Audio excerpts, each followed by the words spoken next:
A graça e a paz do Senhor Jesus. Amém, irmãos? Nós vamos continuar o nosso estudo falando sobre a nova aliança. Hoje eu quero falar sobre a misericórdia e a graça do Senhor, a justiça do Senhor, né? Nós vimos no último estudo que Deus se relaciona conosco através de um representante. Então, quando nós levamos, o nosso Cordeiro, ou seja, Jesus diante do Pai, nós seremos aceitos pelo Pai. Então Deus não vai olhar para nós, mas para quem? Para o Cordeiro sem defeito, que cumpre os princípios da lei, que pode receber o julgamento pelos nossos pecados. Então nós podemos nos achegar no culto hoje, de celebrar ao Senhor e ter a certeza que Deus vai nos ouvir, porque Jesus é o sacrifício perfeito que nos fez ser aceito por Deus. O Espírito Santo, ele se alegra quando você entende esse princípio. Por quê? Porque ele terá liberdade em agir na sua vida, porque agora você tem livre acesso ao Pai, por causa do nosso Senhor Jesus. Então, a base da nossa redenção, então o que é redenção? O perdão dos pecados, é você ser livre da escravidão do pecado. O que é a base da nossa redenção? É exatamente a justiça de Deus. Então, sobre isso que nós vamos falar. Deus não tem alternativa a não ser te perdoar quando você leva Jesus diante dele.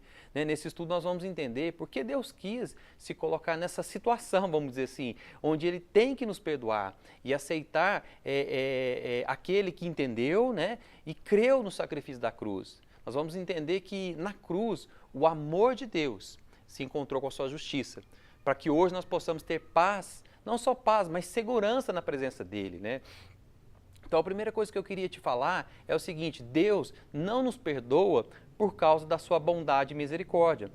É lógico que o perdão do Senhor foi também uma misericórdia, mas foi algo maior. Olha o que está escrito em Romanos, capítulo 9, versículo 15. Pois ele diz a Moisés: terei misericórdia de quem eu tiver misericórdia, e terei compaixão de quem eu tiver compaixão. Irmãos, Deus é bom, mas ele não vai nos perdoar com base somente na sua bondade. Deus também, ele é misericordioso, mas ele não vai nos perdoar, não vai perdoar você com base somente na misericórdia. Deus, ele perdoa você com base na fidelidade e na justiça, ou seja, ele foi justo. Nós vamos entender mais sobre isso. Por quê? Porque se você apresenta o Cordeiro, ele não tem a opção a não ser aceitar você, porque o Cordeiro, Jesus, foi perfeito. Então a justiça é um atributo superior à misericórdia, por mais que também houve misericórdia sobre nós. Deus poderia relacionar-se com você com base na misericórdia, Mas o problema é que esse texto fala o quê? É que ele não é moralmente obrigado a ter misericórdia de ninguém. Por quê? Porque a Bíblia fala o quê? Ele tem misericórdia de quem ele quiser. Deus, ele é livre para fazer o que ele quer. Então é possível até existir uma misericórdia injusta. Por exemplo, como juiz, Deus não pode simplesmente esquecer do nosso pecado, ter misericórdia de você e nos perdoar. Todo crime, todo pecado precisa ser punido. O problema é que Deus nos ama muito, e Ele nos amou muito, e não quer nos condenar. Mas a justiça dele também vai existir condenação, um conflito entre o amor dele e a justiça dele. Então como conciliar isso, esse amor, essa justiça? Imagina que alguém, por exemplo, me roube, e eu levo essa pessoa no juiz para pedir justiça. O juiz não pode simplesmente dizer o seguinte: olha, ladrão, você está perdoado, viu? Exercer misericórdia sobre ele. Para um juiz, que teoricamente deve ser justo, isso seria uma misericórdia injusta. E nós que somos pecadores, nós podemos ter misericórdia, por exemplo, desse ladrão e perdoar, porque a minha justiça é imperfeita. Então, assim, eu devo perdoar aqueles que me ofendem, Por quê? Porque eu também sou pecador como eles, eu não tenho justiça para cobrar nada deles, Eu devo perdoar porque eu também não sou justo. Mas Deus, não, Deus faz isso porque Ele é justo, Ele tem que condenar porque Ele é justo. Juízes não perdoam crimes, tem que ser justo. Eles são representantes da lei, então precisam fazer justiça. Então Deus, ele não pode nos perdoar pela misericórdia, porque não teríamos segurança e paz na sua presença. Porque se a Bíblia fala que ele tem misericórdia de quem que ele quer, pode ser que ele amanheça um dia e fale o seguinte: olha, eu não quero mais ter misericórdia dessa pessoa e vou trazer juízo. Então Deus, ele é muito, muito perfeito, Então hoje nós precisamos entender que é melhor nós estarmos debaixo da justiça de Deus, que está em Cristo Jesus na cruz, do que na sua misericórdia. Esse é o objetivo de conhecermos a justiça de Deus. Nós entendemos qual que é a diferença entre misericórdia e justiça. Outra coisa que eu queria te falar é o seguinte: o grande conflito entre o amor e a cruz também foi resolvido lá na cruz. Olha só o que diz o Salmo 85, versículo 10. Encontraram-se a graça e a verdade, a justiça e a paz se beijaram. Olha só, houve um conflito muito grande, né, entre o amor de Deus e a justiça de Deus. Houve um conflito nos céus, né, que demorou aí 4.000 anos, né? Foi 2.000 anos antes de Jesus, mais 2.000 anos até agora, né, para resolver esse problema. Deus trabalhando no seu plano de salvação. Deus ama profundamente o homem, a ponto de não querer condená-lo, mas ele precisa ser justo. Deus é justo. E isso vai contra o caráter dele, né? O caráter dele tem justiça, então ele precisa isso. Mas ao mesmo tempo Deus é amor e não quer condenar. Mas é justo e precisa condenar. Meu Deus, que conflito. Então eu fico imaginando uma conversa celestial, né, entre a Trindade, que se fazia presente lá toda a Trindade, e ali eles conversando, como nós vamos resolver isso? De repente Jesus levanta a mão e fala o seguinte: olha, eis-me aqui, envia-me a mim. E aí começa o plano de redenção. A cruz foi a resposta de Deus. Foi a resposta para unir agora a justiça e o amor de Deus, né? Deus mesmo vem e sofre a sua condenação para te dar a justiça que era dele. A cruz é onde o quê? A verdade de Deus e a graça se encontram. Ou seja, onde a justiça e o amor se encontram. E como nós lemos nesse versículo, se beijam, né? Olha só que versículo poderoso. Existe uma canção que fala isso, né? Foi onde Deus pôde agora ser justo e justificador. Então a cruz, o que foi a cruz? A cruz foi a justiça de Deus, ou seja, Deus realmente agora cobrou o pecado, né, de todo o povo. Fazendo o quê? Fazendo pagamento sobre Jesus, ou seja, a morte de Jesus foi o pagamento. Ou seja, teve justiça, mas ele mesmo, o próprio Jesus, foi quem morreu em nosso lugar. Então, ele pagou pelo crime em nosso lugar. Assim, o perdão de Deus é baseado em quem? A sua justiça. Ele foi justo porque ele cobrou todos os pecados sobre alguém, né? E ao mesmo tempo amoroso porque se colocou em nosso lugar. Ele colocou a culpa dos pecados em quem? Em Cristo, punindo ele onde? Com morte, lá na cruz. Então, como a dívida foi paga, ele não tem outra alternativa a não ser agora nos considerar inocentes e sem culpas. Então, aquele que toma posse pela fé, ou seja, do sacrifício de Jesus, ele é considerado justo. Irmãos, isso é muito poderoso, porque como que vai ficar agora o seu entendimento da cruz após essa revelação da justiça de Deus? Você vai chegar diante de Deus agora apresentando a sua justiça ou apresentando o Cordeiro? É muito importante nós entendermos isso. Esse é um fundamento da nossa fé, né? Outra coisa que eu queria falar é o seguinte: Deus nos perdoa por causa da sua justiça, né? Nós falamos do conflito, agora eu quero falar da justiça mais especificamente. Olha o que diz Romanos capítulo 3, versículo 26. Tendo em vista a manifestação da justiça no tempo presente, para ele mesmo, falando de Jesus, né, ser justo e justificador daquele que tem fé em Jesus. Olha só que coisa poderosa, né? Está falando o seguinte, olha, Jesus foi o justo, ou seja, aquele que tinha toda a condição de receber agora a justiça de Deus ser cobrada dele, porque ele tinha como pagar, ele era justo, e o justificador foi aquele que também morreu na cruz por nós. Então hoje você pode ter segurança em um Deus justo e fiel, que já recebeu o pagamento através da cruz e não vai mais te cobrar a dívida dos pecados. Porque se Deus te cobrar agora novamente os pecados de você, ele estaria sendo injusto. Por quê? Porque já cobrou do seu filho Jesus lá na cruz. Um crime que já foi pago, ele não pode ser punido, vamos dizer assim, novamente.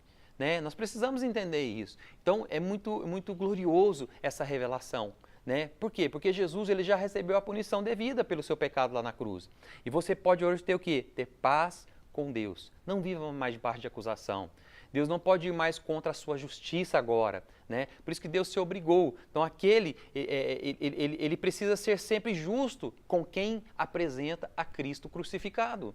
Por isso que você ora em nome de Jesus, porque você adora em nome de Jesus, por isso que diante dos seus problemas você não se apresenta, você apresenta Jesus. Isso tem que trazer paz e descanso para a sua alma. Isso é a nova aliança, né? Ninguém pode falar que Deus está perdoando as pessoas sem critério nenhum. Por quê? Porque Jesus foi justo, Jesus foi perfeito, Jesus foi o justificador, o único que nunca pecou. O plano de Deus foi perfeito. Ele conseguiu conciliar o amor com a sua justiça. Olha só, né? Após esse entendimento todo que você está tendo, qual que vai ser o sentimento que vem do seu coração a partir de hoje? Muitos vão sentir leveza. Puxa vida, eu chegava diante de Deus pesado, agora eu entendo que não é por minha causa, é por causa de Jesus. Olha só que coisa poderosa, né? Isso tem que trazer paz e segurança. Deus quer que você tenha segurança. Então, a última coisa que eu quero falar é o seguinte, é como se Deus tivesse agora assinado um documento a nosso favor. E que documento é esse? A nova aliança. Lá em Mateus capítulo 26, versículo 28, fala o seguinte: por isso é o meu sangue, o sangue da nova aliança, derramado em favor de muitos, para remissão de pecados. O que é a nova aliança então? Né? A nova aliança foi como se fosse um documento que Deus assinou. Para que a gente tivesse segurança, ele assinou um documento, ele assinou essa nova aliança. Deus pôde escolher ter misericórdia de quem ele quiser, como nós falamos, né? E pelo tempo que quiser, mas ele pode também escolher, mas agora ele não pode escolher entre ser justo com alguém e não ser justo com o outro. Então Deus tem que ser justo com todo aquele que apresenta a Cristo, né? Quem teve a revelação da cruz e se apresenta diante de Deus crendo no sacrifício de Jesus pela fé, Deus vai ter que ser justo e aceitá-lo. Olha só, Deus assinou embaixo com o sangue de Jesus falando, olha, aquele que vier a mim por Jesus, eu jamais vou lançá-lo fora. Olha que coisa poderosa, você pode ter segurança hoje que você está na presença de Deus. Deus valoriza muito que você tenha segurança, né? E que você não viva com medo. Não é medo do futuro, se Deus vai te aceitar ou não. Ele fez essa nova aliança para que você tivesse certeza do que o que Ele fez foi perfeito por toda a sua vida. Então Deus, ao assinar esse documento, essa nova aliança, Ele não pode mais escolher entre ser justo e fiel com um e não ser com o outro. Então, baseado nesse novo documento, nessa nova aliança que Ele assinou com o sangue de Jesus, né, que é chamado de nova aliança, você pode hoje ter segurança que Ele te ama, que Ele te aceita.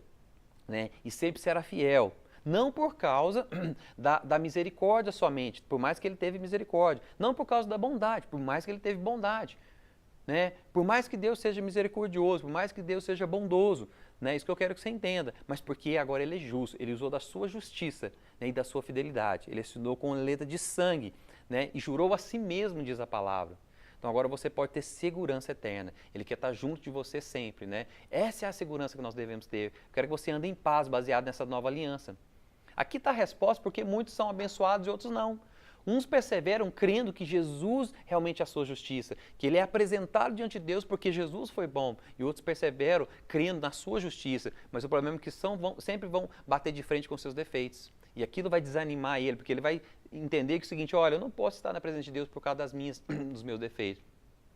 Nos próximos estudos, nós vamos falar sobre as cláusulas, né? As cláusulas dessa nova aliança, né? Este contrato que Deus assinou, ele tem cláusulas. Então, tem lá a primeira cláusula, a segunda cláusula, que vão te abençoar e te trazer paz. Eu quero te ensinar isso, né? Eu tô trazendo esse estudo, irmãos, porque a partir de hoje você precisa ver isso de certa maneira. Você precisa de uma maneira, essa nova aliança você precisa ver com bons olhos. Você precisa ter essa base agora da sua fé. Muitos cristãos caminham tanto tempo com Deus, não têm resposta de orações ainda respondidas. Por quê? Porque ainda não entendem qual que é essa nova aliança, qual que é o requisito que ele se apresenta diante de Deus. Então, eu sei que tem muitos líderes que estão passando na cabeça dele que, nossa, esse estudo é muito simples, esse estudo é muito básico. Mas eu quero que você entenda o seguinte, por mais que pareça básico, mas é um fundamento. Eu tenho recebido alguns testemunhos de pessoas que são novas convertidas nas células e têm bebido dessa palavra de maneira poderosa. Por quê? Porque ele tem recebido esse conteúdo de maneira sobrenatural e tem praticado. E os testemunhos que eu tenho ouvido é o seguinte, olha, ele tem participado da célula com uma coragem, com uma graça. Então não acha que esse estudo ele é muito básico. Isso é fundamento da nossa fé. Sabe por quê? Porque a Bíblia fala aqui o seguinte, aqueles que são inexperientes na justiça ainda são crianças. Quem não entende o que é a justiça de Deus ainda são crianças perante Deus. Por isso é muito sério que nós estamos estudando. Amém? Que você beba dessa palavra e transmite essa palavra na sua célula. Em nome de Jesus. Deus abençoe.